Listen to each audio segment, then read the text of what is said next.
systems of equations using the elimination method. So with a system of equations, we have two unknowns, two variables, and also two equations.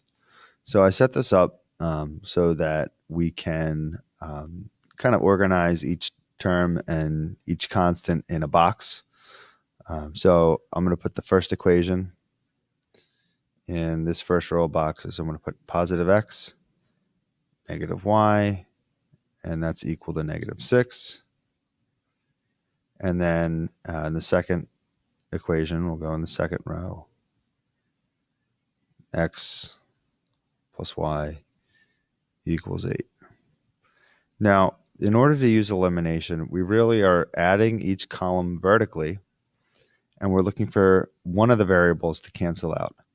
Now, in this example, we're trying to cancel out the x's. We can cancel out the y's as well, but for this example, I'm just showing you how to do the x's. In order to cancel out x, we need to have a positive and a negative of equal value.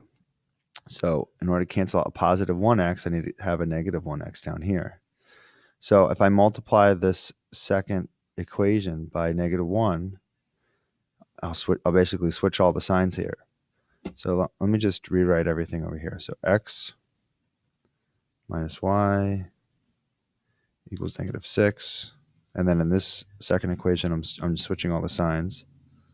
So negative x minus y minus 8. And this cancels out.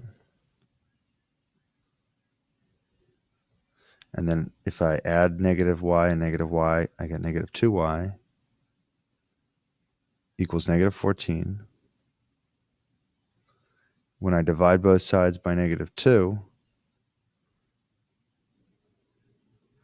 I have a solution for y, and y equals positive 7.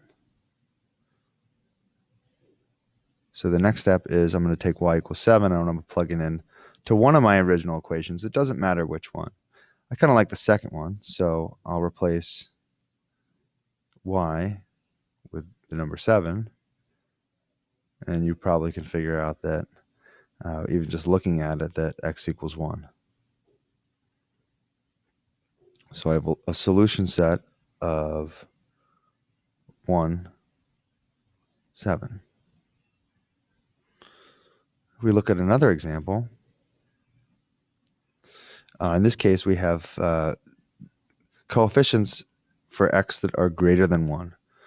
So I'm going to put my terms in each box: 4x, 5y, and 3, and 5x, and negative 3y, and 13. And then I'm going to be looking for a multiple of 4x and 5x that will allow me to cancel it out. And really, the clues are right in front of me.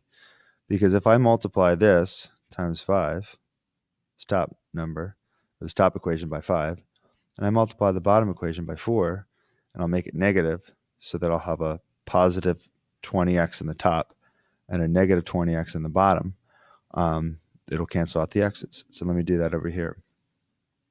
So here we have 20x and 25y. We're multiplying everything by 5 equals 15. And negative 20x and 12y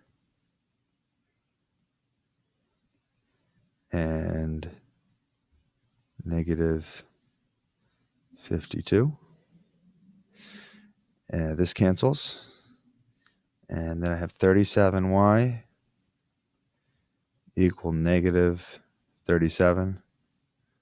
And when I divide both sides by 37, I get y equals negative 1. Then I'm going to take that negative 1, I'm going to plug it back into one of my original equations. I kind of like the first one, so bear in mind that no matter which one you choose, you should get the same answer. So 4x plus 5 times negative 1 equals 3. Or 4x minus 5 equals 3. When I add 5 to both sides, I get 4x equals 8. And dividing both sides by 4, we have a solution of x equals 2. So for this problem, we have a solution of 2, -1.